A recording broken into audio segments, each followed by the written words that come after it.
nsoma cyane na apotre Nkundusha naje gusanga Yesu wapfuye akazuka wabambwa akababazwa nta munsi numwe yigeze avuga ijambo ngo abantu bamukomera amashi nta munsi numwe nico kitumaze ngo guyerekana atambuka amashi yamagira gutya ngo papa ngo tuguhaye igitenge cy'umugore ngo tuguhaye ikirato cyawe sindi umucuruzi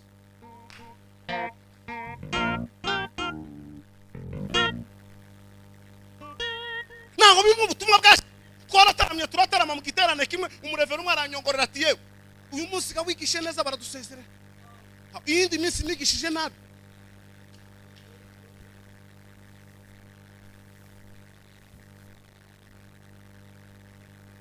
ngo baradusezerera ariko cyumweru tugiye gusoza igiterane ngo baraduherekezaga ngo ndebe uko nubwiraga ngo barebe uko ba ariko abikigiye wamebadilisha dunia watupeleka wapi we mode balosombe na libanda prometa ngubanda sombe na dunia imeharibika sana na vyote vilivyomo vimebadilika. Mode la soprano. Hallelujah, hallelujah, hallelujah. Jongolo wataza kutim nkano merdeva watupeleka wapi we samuri imana shwira meme. Hallelujah, amen. Hallelujah. Mutima wanje uranezerewe cyane kubwo uyu munsi cyangwa se kubwari no joro Imana iduhaye ryo gutera ijoro ry'umugisha, ijoro ry'ibyishimo, ijoro ry'umunezero. Ndashimira ubuyobozi bw'ikiyumbe cya Kasarani, President Ndayizeye ndetse n'abandi mukorana kudutekereza kugira ngo tubane. Imana ibaheze umugisha. Mwakoze cyane kugira ngo tubane. Ndashimira Imana kubwanyu mwese mwaje guterana kugira ngo mwumve ijambo ry'Imana. Ndashimira Imana kubw'abakozi b'Imana, Revera na Apotre n'ababyeyi kwa Kimwiri kwa Kiroho kabisa. Ntacyo mvuze. Revera ni umubyeyi, Apotre ni mukuru wanje mu muryango. Rero urumva n'abantu duhuye no mu mwuka. Ndishimye cyane kubona Revera rekura mikoro nkayifata, kandi ntituzobakoze isoni ko turagira ikirenge mu cyane.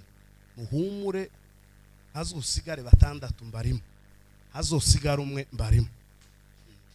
Muhumure, ibyo mwadutoje nditwo bitenguhaho. Ndishimye cyane mu by'ukuri, mutima wanje uranezerewe. Akarusho by'ukuri habaye umunsi mu gitondo Imana itugirira neza mu muryango wacu. Imana iduheza umwana.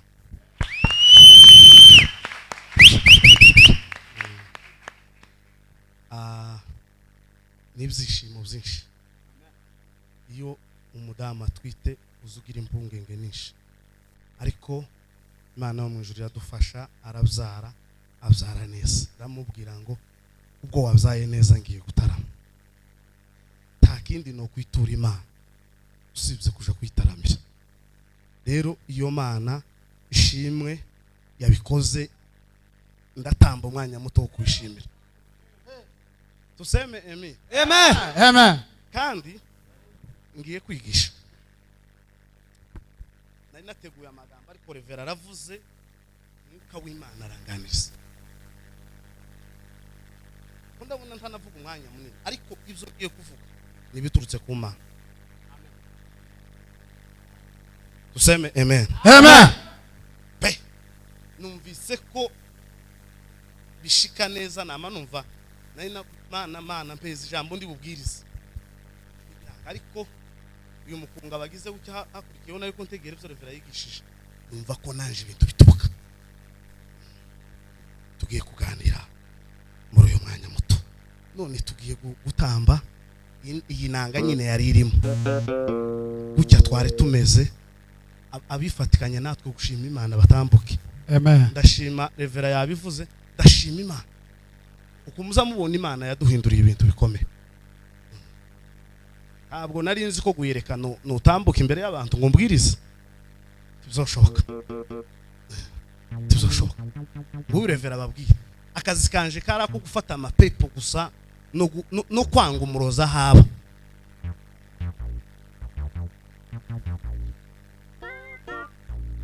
Nibyo narimba nari nzi ko nofata igitabo ngo mbwirize.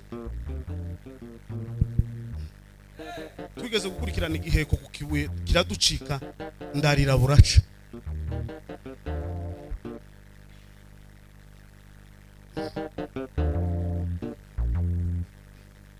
Ene datari muri Canada tanga no mudimo zabaki. Ndashavura ikiniga nk'icuwo bakubise. Ariko bukeye Imana iratuvunjira. Iratubwira ngo ni muroba abantu. Tanga ubutumwa bwiza. Eri utambuke na cyubahiro. Kubitamo inanga to. Kari mutambuke. Nanje Mana mbaye ngushimiye. Nanje Mana we mbaye ngushimiye. So wakoze Mana nanje mbaye ngushimiye. Nanje Mana ngushimiye we. So wakoze Mana nanje mbaye ngushimiye. Nanje Mana we ngushimiye we.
Mana we nanje mbaye ngushimye we. Mbaye ngushimye we. Ihuta papa. Hallelujah.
bazwe mana shimwa muri rino joro kandi uhabwa icubahiro mirimo n'ibitangaza byawe byumvikana haganze wowe kandi hategeke wowe cushatse ari cyo kiba mu izina rya Yesu amen.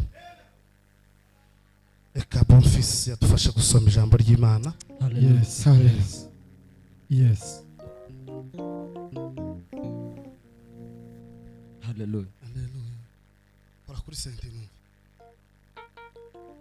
yafikurangiza urugendo rwaje asigaye tumaze mbone Yesu mpamvu yankura ku murimo mpamvu yankura ku murimo mubwira wabaye gusubira inyuma imibabaro yo urugendo n'ubwiza tuzabona mw'ijuru. urwandiko rwanditswe na Petero rwa mbere igice cya kabiri urahera aho ngaho umurongo wa mbere kugeza ku murongo wa gatatu. Amen. Hallelujah. nuko mwiyambure igomwa ryose Aye. Wa kabiri sorry. Bice bibiri guhera aho ngaho. ariko nk'uko hariho abahanuzi b'ibinyoma Ariko nkuko hariho abahanuzi b'ibinyoma badutse mu bwoko bw'Abisiraheli badutse mu bwoko bw'abanyamurenge, niko no muri mwe hazaba abigisha b'ibinyoma ni nako muri twe hazobamo abigisha b'ibinyoma bazazana rwihereranwa inyigisho zirema ibice bazazana guhereranwa inyigisho zirema ibice zitera kurimbuka zitera kurimbuka ndetse bazihakana ndetse bazihakana na shebuja wabacunguye na shebuja wabacunguye bizanira kurimbuka gutubutse bisabira kurimbuka kwihuse. ingeso zabo z'isoni nke Ingeso zabo z'isoni nke benshi barazikurikiza benshi barazikurikiza batukishe inzira y'ukuri batukishe inzira y'ukuri, kandi irari ryabo kandi irari ryabo rizabatera gushaka indamu aha kuri mwe bababwiye amagambo y'amahimbano bizabatera gushaka indamu kuri mwe bababwiye amagambo y'amahimbano, ariko iteka baciriweho ariko iteka baciriweho uhereye kera ntirizatinda uhereye kera riri hagufi riri hafi gushika. no kurimbuka kwabo ntiguhinukira. Amen. Ibaruwa ya Timoteyo ibice 5 Timoteyo wa mbere ibice 5 umurongo wa 20 wonyine. Ndashimira muvandimwe Bosco ko tubanye hano ndetse n'umuvandimwe Biruta, turabishimiye hano mu gihugu cyacu cya Kenya. Amen. Mana baheze umugisha. Amen. abakora ibyaha ubahanire mu maso ya bose Abakora ibyaha ubahanire mu maso ya bose kugira ngo abandi nabo batinye. kugira ngo n'abandi nabo batinye. Amen. Subiramo numara wica. abakora ibyaha ubahanire mu maso ya bose Abakora ibyaha ubahanire mu maso ya bose kugira ngo n'abandi nabo batinye. kugira ngo n'abandi nabo batinye. Iki gitabo ni kinini cyane kibamo byinshi, ngiye kuvuga ibyonzi nawe wohaguruka wovuga ibyusi kandi mvuge iby'umwuka yambaye kubera kuko ndi twokivuga ngo tukimara kubera abagatulika baza bacita ngo nama yobera matagatifu. Umuntu yohaguruka yovuga ibye, undi yahaguruka akavuga ibye, undi yahaguruka akavuga ibye kubera kuko kibumbiyemo ibintu byinshi. Rero umuntu azavuga uko umwuka yamuhaye. Nabonye teme yanyu ariko iriho abashumba baba bayiganira, muramba bariranganira no magambo. Ngiye kuganira ijambo rivuga ngo abikiki. Abikiki.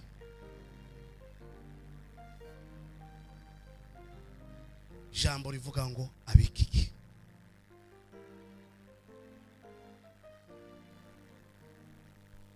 Igitabo cya Yohana, Yesu Kristo ngo ari maganira na bene se Yakobo na Yohana, baramubwira ngo hariho umunsi mukuru w'abayuda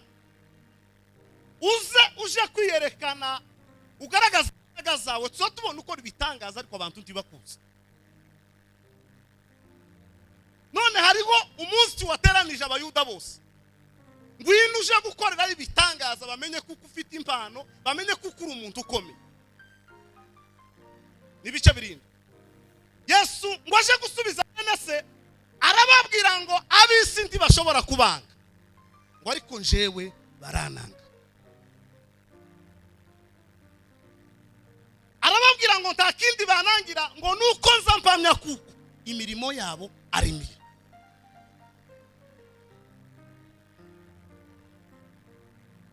Tugiye kuganira ijambo rivuga ngo abiki gihe.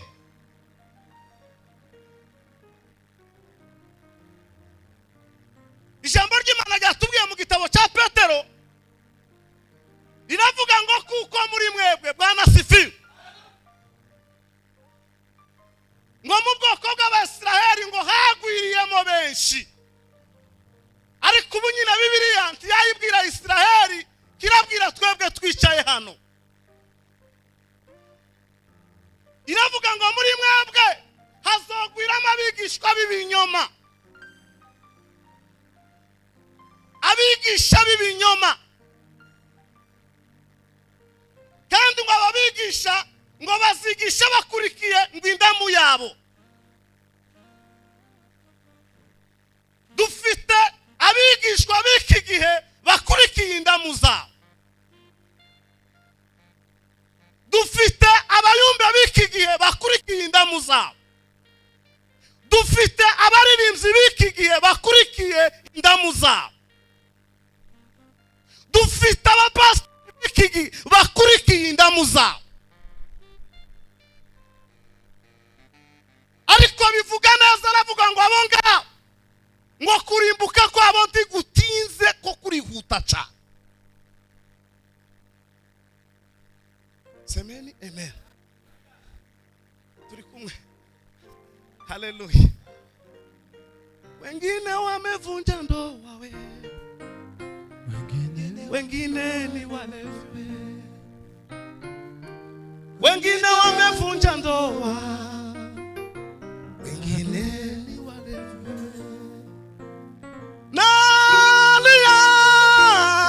Nalia Afrika, Nalia Afrika baba, Nalia Afrika, Nalia Afrika baba, oh Nalia Afrika. Vijana nizo nguvu za Afrika we, lakini wengi wameziharibu. Wafuta bangi, wafuta sigara ni wanani? Ni vijana wa Afrika. Hallelujah! Abikigiye itorero ni igikigiye, abaririmbyi n'abikigiye, abanyamasengesho n'abikigiye, abahanuzi n'abikigiye. Tahanuye adahawe ifaranga, tiyigisha adahawe ifaranga, taririmba adahawe ifaranga, tacuranga adahawe ifaranga. Mukurikiye indamu zanyu.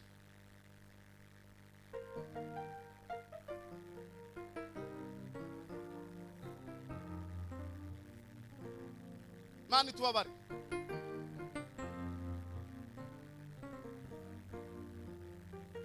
Abikigiye.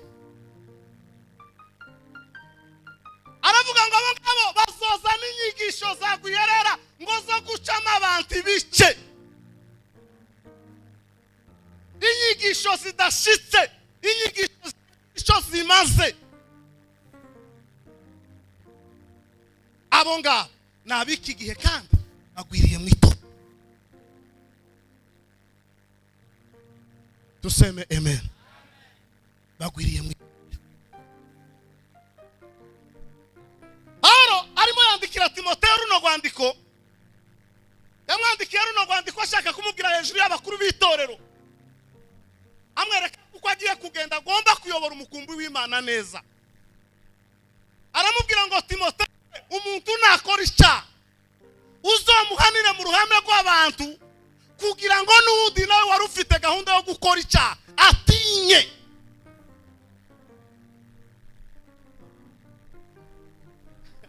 Haleluya.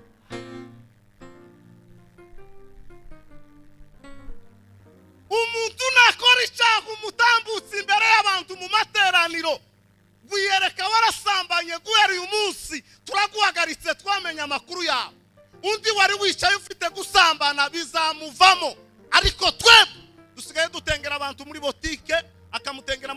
kucaya akamubabarira mu cyayi.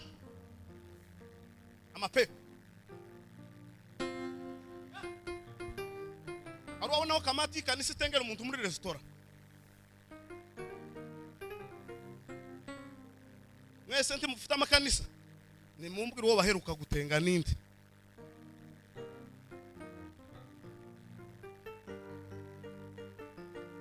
Ninde baheruka gutenga ngaba bashumba mweruka gutenga abantu. Agitengo kihaba ikikihaba nukuvuga ngo mvugo niba yakoze icyaha ngo ni umuyobozi turakora se ku muyobozi igitarame kizongere kibe. Amapepo hunga. Paulo yaravuze ngo kose mwamenye ko umuntu yanduye muri mwebwe abwira abakorinto ngo mumugumisha muri mwe timwamukura mu bandi. Ariko twe turi mu kumenya ko umuntu yanduye tukaza twororosa tugasiga amavuta tukamwambika tugaheka ari umugabo mukuru uzotibuka.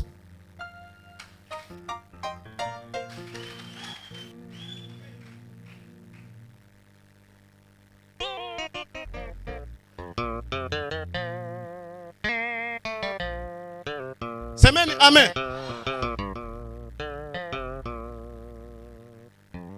Kubera kuko ari iziki gihe byo kubembereza ngo yaye numukoraho ngo ikanisa ngo ararisoho. Uzi kanisa uzi nyiri kanisa ikanisa urarize uzi nyiri torero wewe. Erega bangaba nabifuza ubushize hano kuwa gatatu aba ba apotre na ba revera bose bicaye hano kuzobaza indama ariko revera ni Yakobo secretary ni Yohana.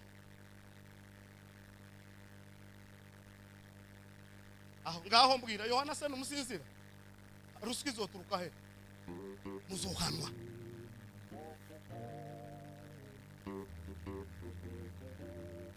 Uwo munsi hazozugwa bapfiriye muri we bave mu bituro umucuzi we bazahurira mu ishure n'abazabana we zaba mpari naje sinzaburayo we ugazaza hamagara amazina yawe bose mu gitabo Nombre de Zakotepa Ziko zumvi zinagaje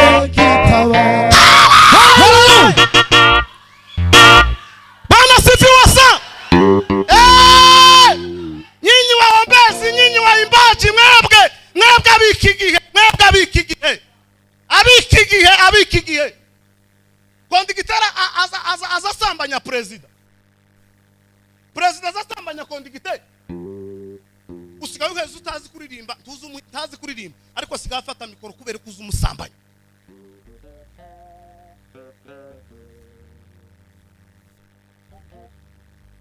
Hagijwe ni wabo ntibazi kuririmba ariko iyo batambutse ni uzi uheza mikoro kubera izuzi muzamukora.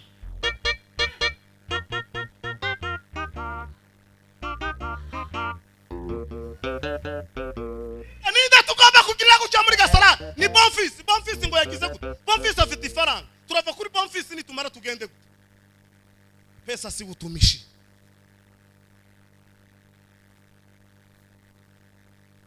Abakira bose umuhana wa Gasarani baranditse mu nyumba abapagani bose batunze ku mufuka bari mu gitabo cy'abayumbe no ku rubuga rw'abayumbe.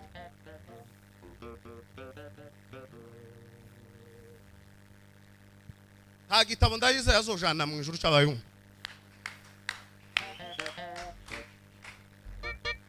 Nitaingia lango lake na sifa moyoni, Nitaingia kwa shangwe kuu, nitasema ni siku njema Bwana ameifanya, nitafurahi kufika mbinguni. Mureke dutange haleluya. Bwana sifiwe sana. Atukuzwe. Amen. Niyo mpamvu ibintu byabaye nabi ikanisa ryarashasha. Umuntu ari mukuja gutora akamuvuga ngo mama mudogo nasenge ngo shangaza ze kubara amaturo. Ikanisa ryama rigenda guca gusa. Nukuri ibintu mu kwama bigenda.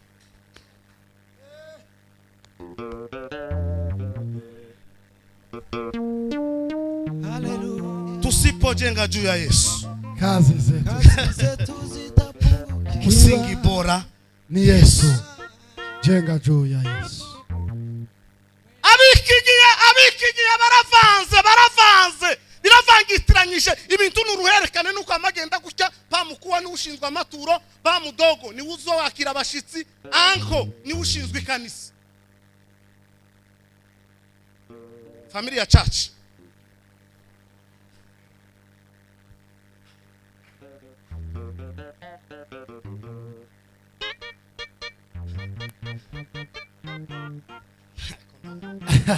namajije Bibiliya we igitabo kudacuzuye amateka y'ukuriwe hakutaruze iwacu niho nzicara akaruhuka we sinzongera kwiruka habe no guhagarara inyuma y'ibihe we zaba ndi kumwe n'umugenga w'ibihe hagaze mu gihe kitazashira we tuzabana na jambo masa duhijambo tuvugira ijambo imbere ya jambo zamuri Imana ishubahiro haleluya bana sifiwe sa atukuzwe aguruka mukozi wanje we ngwino tujane dore tumba rirashize we uburavya burabije kwisi we igihe cyo kujwigira kinyoni kirageze we ngwino tujane mugenzi we iyo tuje ni heza kurutaho dutuye tuzabana na jambo masa tukijambo tuvugira ijambo imbere ya jambo zamuri Imana ishubahiro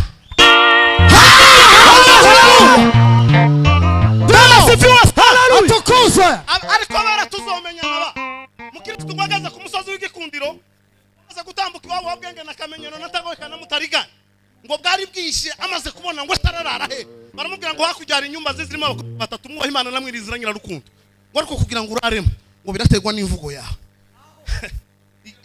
kugira gusa ngo bakwakije mode bar sopre birategwa n'imvugo yawe atukuza mukombozi amen mana we nigishe vuba ntahe nasize umubyeyi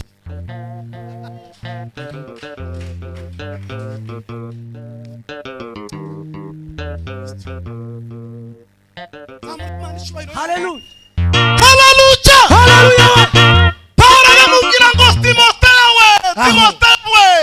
shira ibintu ku murongo yawe Timoteyo zana ibintu ku azarani igihe kirageze bashumba kuko ibintu bigomba gukorerwa ku mugaragaro nta mukristo utengwa mu ibanga nta mukristo uzubabarirwa mu ibanga umukristo azatengerwa mu matorero bakamubabarira mu itorero umuyumbe ntazahagarikwa mu ibanga azahagarikwa mu bayumbe bakamubabarira mu bayumbe umukorani ntazahagarikwa mu ibanga azahagarikwa mu bakorari bakamubabarira mu bakorari ariko twebwe utuntu turimo kwama tugenda tuvunavuna umuntu umugabo azaje gusaba imbabazi ku cyayi cya 20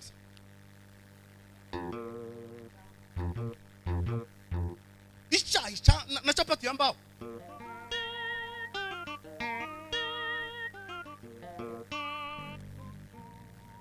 ngo dufayikatse basanga ugasanga bari muri restaurant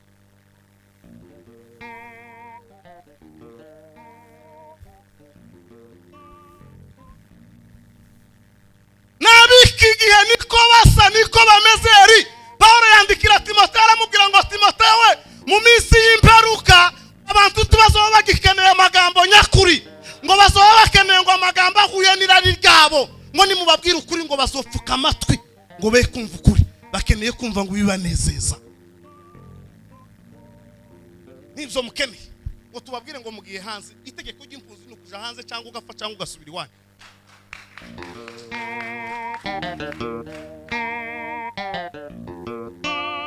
nibyo bintu uko ari bitatu nutajaranga tuzoja hanze nutaja hanze uzosubira Kongo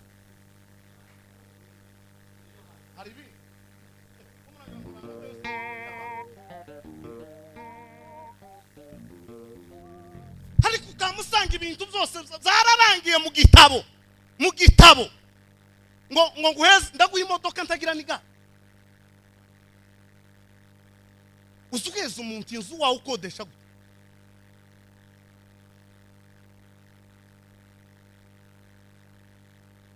abantu bahindukire jame. Yesaya yaravuze ngo hazaba inzira nyabagendwa izitwa iyo kwera no gukiranuka. Abantu imiti undi bazayica. Izabi y'ababandi ngumugenzi naho yabara umuswa tazayiyoba.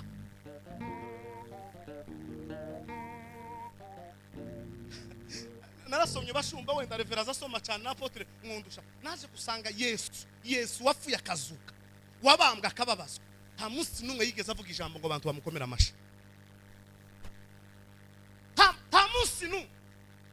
Nico kitumaze ngo guyerekana atambuka amashi yamagira gutya ngo papa ngo tuguhaye igitenge cy'umugore ngo tuguhaye ikirato cyawe sindi umucuruzi.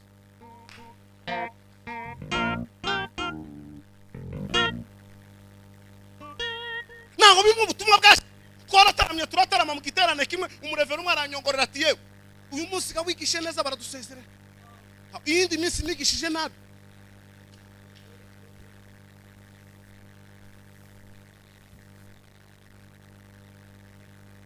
Ngo baradusezerera ariko cyumweru tugiye gusoza igiterane ngo baraduherekezaga ngo ndebe uko nugiraga ngo barebe uko ba mukareka kumperekeza kaguma.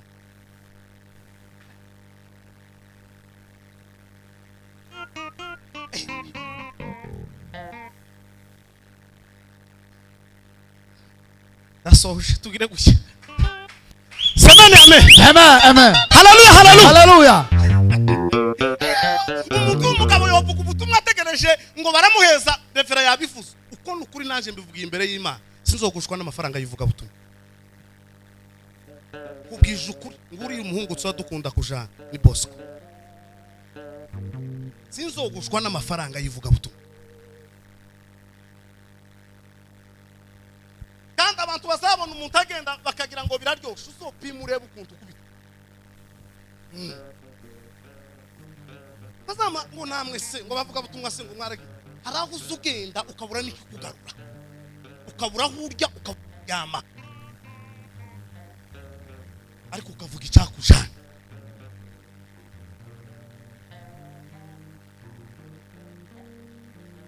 Ariko abikigiye wamebadilisha dunia Watupeleka wapi we?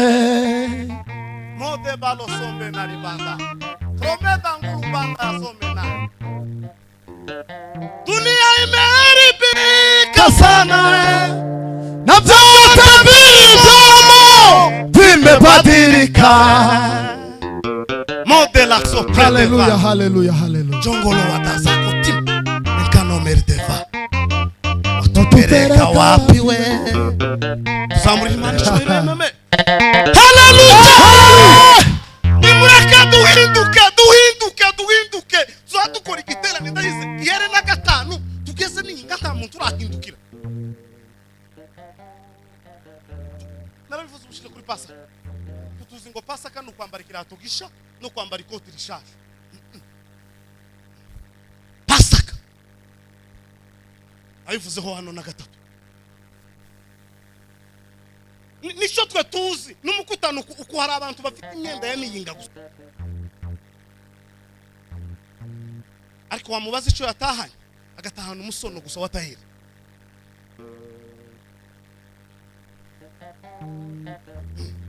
Kamaza ize gucya uhari modeli yabonye. Modeli se ni jambo wahishuri.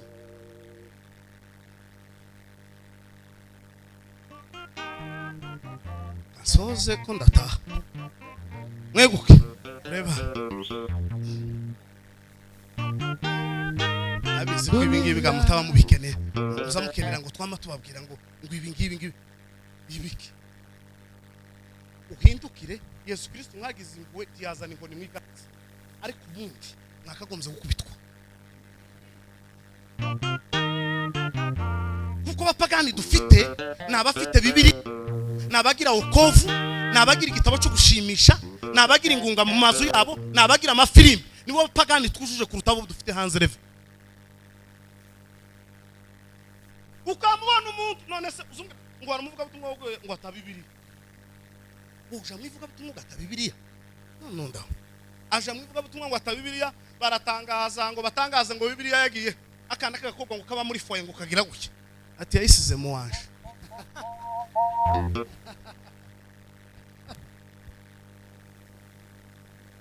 umunsi muzonumva hayo makuru musoyake kuri YouTube munyima gatuti kuko sinzobanje kubwiriza zobanje kuroga abantu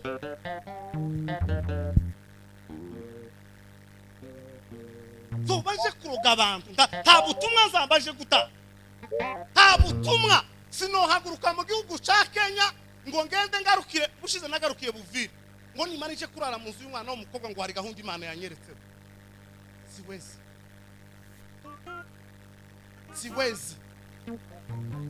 haba Imana haba impano y'Imana hakaba n'ubwenge bw'Imana siwezi sinogenda sinoja kurara mu nzu y'umugore uri wenyine habe niyo umugabo yoza mwohereza umuriyoni buri gitondo sinorara mu wiwe sinorara mu nzu idafite umugabo ntibishoboka mwagiye musoma ijambo ry'Imana mwagiye musoma Bibiliya y'Imana ntabwo Bibiliya ivuga ngo nubona umugore usenge Bibiliya ivuga ngo nubona umugore uhunge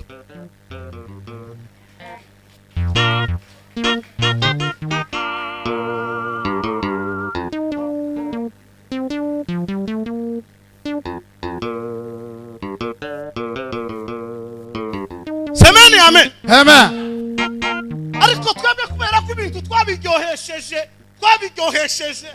ayiwe uzubaza umuntu ngo asacumbitse hehe ngo nzokubwira uratinya kuvuga ucumbitse ngo haguca ubahaguca iherezo ry'ibyoshike larayegerera we no kulamba mu mahuno we ingoya byoshimu beno mukundo we ukubulukundo luri mu mane byakawe ingingoya byoshi nombre des accords haleluya Bwana sifiwe sana umuntu muzima yotwara inyama yariva amaraso akayijana mu mufuka we inyama yakuya kuri busheri kwe inyama hariho abana b'imfubyi badaheruka inyama ukayijana mu mufuka amaraso yarerenga wowe ni nabii uzohagarana na Eliya wowe uzohagarana na Yesaya wowe uzohagarana na Mose wowe uzohagarana na Hosea urashana inyama yaboze umuntu w'umugabo wozemo wiwakisiga amavuta nojana inyama yaboze ngo niyo bamenya ko nzanere kwa jewe apana sinokora ikintu ngo kunezeze no kuri niko Petero yababwira ngo igikomeye si ukunezeza abantu ahubwo ni ukunezeza Imana impano ngo yewe kanta we ngo bari mu bihebe bakabaha impano ngo bari mu kuja kugura amavuta i Mombasa ayo makuru tazomeneka nayi igihe gito azosha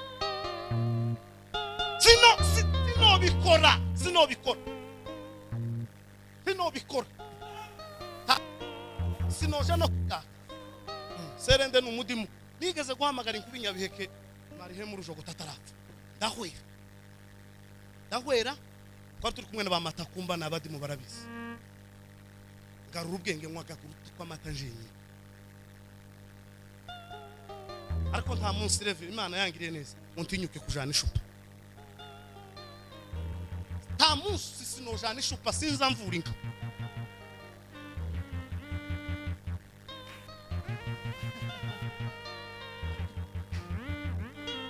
nta munsi numwe umuntu twagaza dukorana n'umuhungu witwa Gatanga yage muri Canada aramubwiye ngo umunsi uzokora ikosa ugapima ukaba wojana ikintu ukabimenya tuzoba dutandukanye nawe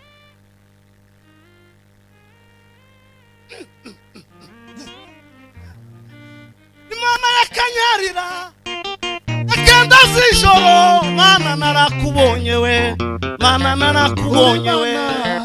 uri Mana nyamana we uri Mana we uri Imana nyamana nyamana we Imana y'Inyanza saa kenda z'ijoro Mana narakubonye we uri Imana uri Imana nyamana amena Evra yobabwira haleluya iryo joro twari ko dushona igikuta wana sifiwe ariko n'ibitsu bintu n'ukuri kw'Imana Theo yaravuze ngo nshingiye kuzo nabonye ngo ndi umugabo wo kubihamya ngo ntakure habaho Imana itazikura umuntu kandi ntakure habaho Imana itogeza umuntu umuntu yahaguruka mu materaniro kanta ukavuga ngo Imana yavuze itavuze Imana yo kwande iwanyu ko banyokorome ugahaguruka ukinjira mu nzu ukamubwira ngo Imana yaguhaye gahunda ngo uzosenga yambaye ubusa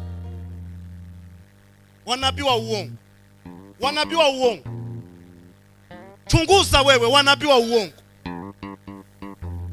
iko umugore umwe yarampamagaye ngo abayumbe ngo bamuhaye gahunda ngo yihagira amandiko ngo baba bamusengera tisa ngaho niba kuhagira igifu cy'igifu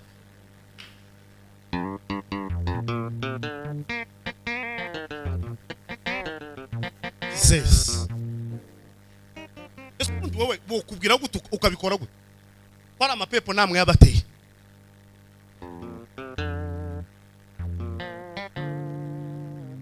Sekondondo Potera taravuga Bwana sifiwe Semeni amen Amen Hey nimureke none je sinzona garukifa Bwana sifiwe Semeni haleluya haleluya Torero we mana impuwe n'urukundo tabari torero tugeze mu bihe bibi Pawulo yavuze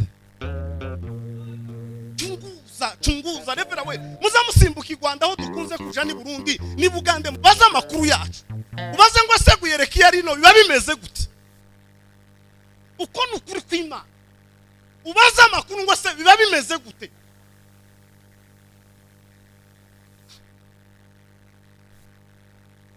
buri wotu tuja umuntu yogira inzira za kinyukanyuka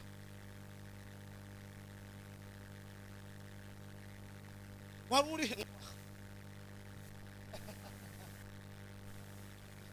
waraye hengwa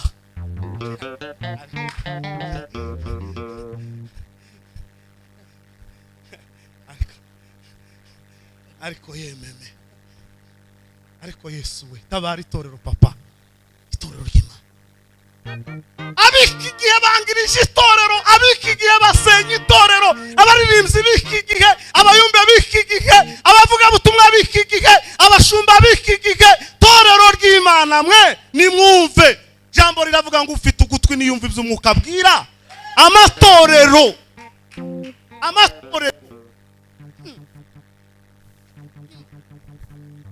ndashima Imana kuko mfite abantu bari mu gusohora afishe yanje igasibira ngo kubera ubutumwa bwanje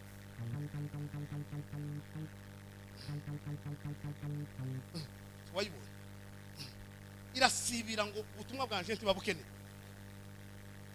uja kwa Rando ndiyakira uhabwa icubahiro Mana bansibije batavuze ko nasambanye ntabwizi bamvuzeho ikintu banzizije bavuze ngo ntibakeneye imigisho amaze mererwa neza none ko bamara bakampamagara ko ndaje zahindutse se nico kituma abantu turi mu kwama dukenera ngo bakome amashi gusa ibintu bizamuke ngubwo bagiye mwivuga ubutumwa ngo apana injiri ni injiri ubutumwa butari bwo kuduhindukiza no kutwerekeza inzira ija mu ijuru nta butumwa buhari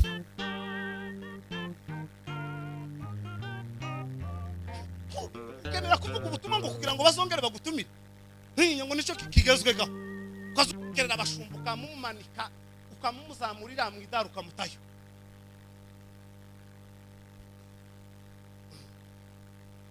niho nagiye hamwe barambwira ngo nudashekerera umushumba wabo ngo ntuzogaruka ndamushekerera n'umwana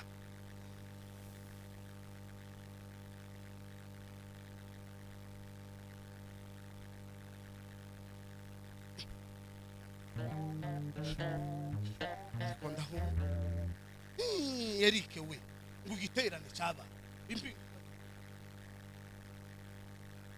impinduka ziriya musohoka mwese ni igiterane, umwe akazagamba undi akagamba undi akagamba undi, muzamuhurira hano ku gatuta, ariko hari abayumbe bo muri iri kanisa batazabaramutsa biye ngo twibariye ntituzwa duhuza. Icaza umuhamagara umubwire ngo niki ikiranuke cyangwa kigube.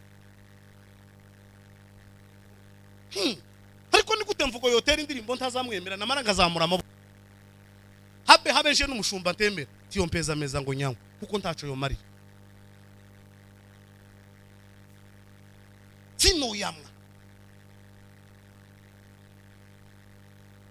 Ariko turi mu gukora ibintu byose twatugira tukaza ducana gusa uburyarya bugwiri. Niko Yesu Kristo yababwiye mu gitabo cya Matayo, arababwira ngo mwandyarya mwe ibyanyu ngo Yesaya yabibonye keira ngo mugira Imana ku kanwa ariko mu mitima ngo nta Mana mugira. Ni nako bimeze hano. Nta muhungu umunyamurenge urengeje imyaka 16 utofata Bibiliya ngo avuga ijambo ry'Imana yosinda tosinda yo yivuga, ariko ni ku kanwa ariko imitima nta kigize gute nta kifite.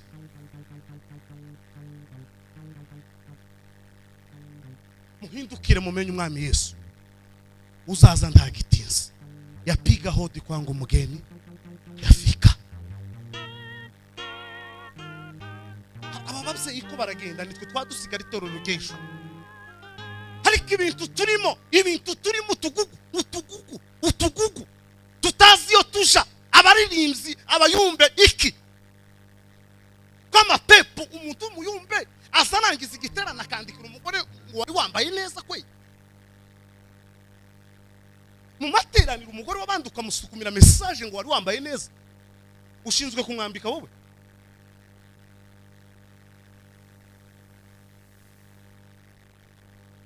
Urashikirira umugore wabandi ukamusukumira message ngo wari wambaye neza. Ariko Mana ya Israeli yafuye ikazuka. Niko numvishije ngo umushumba umwe munebwe ngo yabwiye umukristo ngo uzuza gutura nyuma ngo uteye neza.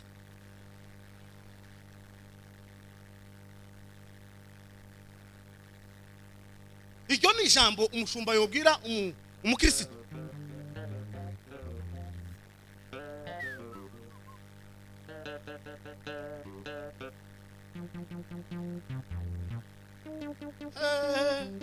Ko mujwigiri mwe gukya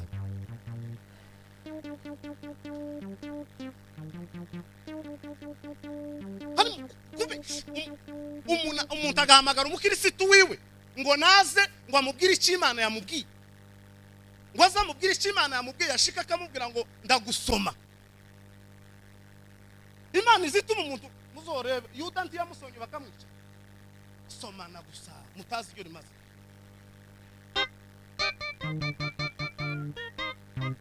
Amapepo gusa yagwiriye. Icyaha ntigikorerwa hanze gisigaye gikorerwa mu itorero. N'itorero zambi zako za kisirisiri. N'itorero